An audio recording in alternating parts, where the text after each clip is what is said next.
नमस्कार मंडळी. तर बघा आपण काय केलं, सकाळी सकाळी पाणी चालू केलं कलिंगडाला. कारण की पावसाचं पाणी खूप झालंय, पण कसं आहे माहिती का, कलिंगड लागल्यामुळे पाण्याची आवश्यकता जास्त असते. तर बघा कलिंगड केवढं झालंय आणि कशामुळे पाणी सोडले तरी ते पण पहा. कारण की कलिंगड एवढं सुपारीवाणी झाल्यावर त्याला पाण्याची जास्त गरज असते. तर चला मी तुम्हाला कलिंगड पण दाखवते.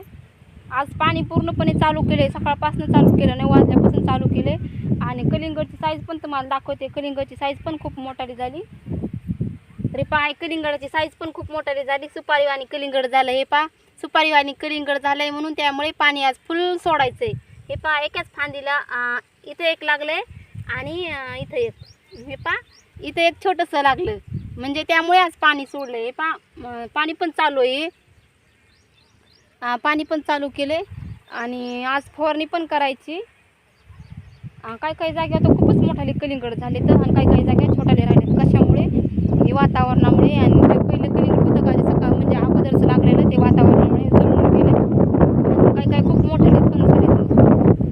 तर काय हे इथं थोडंसं खुरपिलं मी, काल गवत झालं थोडंसं खुरपलं. हे पहा इथं थोडंसं म्हणजे खुरपिता ही पात राहिली होती म्हणून थोडंसं खुरपिलं. इथं कुठंतरी एक खूपच मोठं कलिंगड झाले. पाणी पण चालू केले. चला मी वाल पण बंद करायचं आहे मला, म्हणजे जास्त पाणी होऊ नये. त्यामुळे पाऊस पण म्हणजे आज आभाळाचं वातावरण पण खूप, म्हणजे आभाळ पण आहे. त्यामुळे वातावरणामुळे काय करायचं आहे, म्हणजे पाणी बंद करायचं आहे. मी सगळ्यात मोठं कलिंगड पण आहे ते कुठेतरी मी सकाळीच पाहिलं, म्हणजे मी मोटर चालू करायला जाताना सकाळीच पाहिलं एक मोठं कलिंगड. म्हणजे कुठं कुठं तर म्हणजे एवढालं पण झालं आणि कुठे कुठे छोटालं. कशामुळे माहिती का, ते पहिलं कलिंगड, जे मोठं कलिंगड होतं का ते पहिलं कलिंगड आहे. थांबा तुम्हाला दाखवते. पण ते गौसनं पण वेलामध्ये सकाळीच पाहिलं मी कुठंतरी. म्हणजे इकडं पाणी पण चालू करते, थोडंसं वाल फिरवते. इथे ड्राम पण भरला का बघते एकदा, फवारायचं म्हणजे सकाळी सकाळी फवारणी चालू करायची त्याला. आज वातावरण पावसाचं असल्यामुळे. तर बघूया. हे पहा बॅलर पण पूर्ण भरलाय, फुल भरलाय बॅलर. म्हणजे सकाळी फवारणी करायची त्यामुळे भरून घेतलाय. काल अर्धी लाईन खुरपायची पण राहिली साईडला.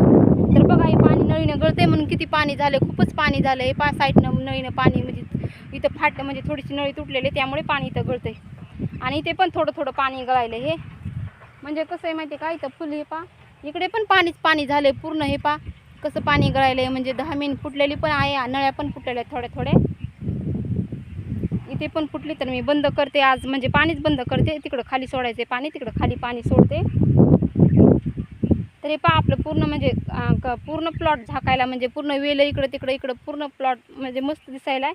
आणि छोटछोटाले कलिंगड पण जास्त लागले. तर मच्छरकाई लागली, मच्छरकाईचे ग्लास पण आणायचे होतं. थोडीशी खुरपण राहिली, खुरपण पण करायची आता. आणि इकडलं पूर्ण खुरपली. पहा काल एवढी पात खुरपली मी, अजून अर्ध्यात पात राहिली खुरपायची. म्हणजे ते झाले की फायनली पूर्ण खुरपणं झाले. मग घरी जायचं 2 ते 3 दिवस, म्हणजे कशामुळं कार्यक्रम आहे, कार्यक्रमामुळं घरी जायचं आहे. तर म्हणलं पाणी तरी बघावं एकदा, मंचिंगच्या खाली पाणी उतरलं का, तर म्हणजे जास्त पाण्याची गरज आहे ना. त्यामुळे पाणी उतरलं का पाहावं. तर नाही उतरलं अजून पाणी, थोडा वेळ चालू राहू देते पाणी आणि पुन्हा नंतर कॉक बंद करते. थोडा वेळ चालू राहू देते पाणी. तर बघा आपला प्लॉट कसा वाटायला, खूप म्हणजे कशामुळे माहिती आहे का, आळी पण लागली. ही पहा आळी असल्यामुळे मालक औषधं आणायला गेले. ते हे पहा पूर्ण पाणी आळीनं खाऊन घेतलं आहे. त्यामुळे मालक गेले दुकानावर औषधं आणायला. हे पहा वातावरणामुळे हिरवी आळी लागली. पहा कसं झालं आहे पूर्ण, म्हणजे आपल्या कलिंगडाचं जे पान आहे का वेला ते पूर्ण तुटून गेलं, म्हणजे आळीनं खाल्ले. त्यामुळे हिरवी आळी लागली. त्यामुळे मालक गेलेत औषधं आणायला. आज म्हणजे उद्याच्याला फवारणी पण करायची. कलिंगड पण खूप छान झाले. तर पण काय कशामुळे माहिती आहे का, वातावरणात माती लागली कलिंगडाला. हे पहा ही माती लागली. पहा कलिंगडाला छोटंसंच कलिंगड लागले पण त्याला माती लागली. हे पहा कसं लटकले पण त्याला माती लागली वातावरणामुळे. आणि हे पहा खूपच आळी लागली, खूपच आळीनं पानं पण खाल्ले. तर म्हणजे उद्याच्याला अर्जंटमध्ये उद्याच्याला फवारणी करावं लागते. 2 औषधं फवारायचे, आळीचं पण फवारायचं आणि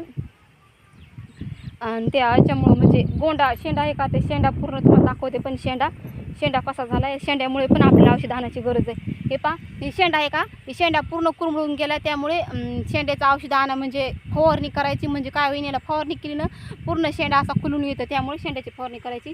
पहा शेंड्याला कलिंगड पण कशी लागलेत छोटे छोट्याले. हे पहा एक, आणि साईडला पण इथं छोटंसं दोन, हे 2 कलिंगड लागले साईडला. आता सुरुवात झाली कलिंगड लागायला, त्यामुळे फवारणी करायची. आणि पाणी पण आज फुल पाणी सोडले. आता थोड्याच वेळामध्ये पाणी पण बंद करायचं आहे. चला मी थोडंसं आता म्हणजे थोडं कोपीवर काम राहिले आवरायचं, थोडंसं काम आवरते, जाते आता कोपीवर. थोडेसे भांडे राहिले आणि थोडंसं झाडू पण. हे पहा कोपीच्या समोरच पाणी गळतं आहे मंचिंगमधलं. हे पहा कोपीच्या समोरच पाणी गळतं. हे म्हणजे कशामुळं इथं मंचिंग पण फाटली आणि नळी पण इथं म्हणजे काय झालं, नळी तुटली, त्यामुळे इथे पाणी कोपीच्या पुढे गळतं. हे पहा इथं साईडला पण गळायले खूपच.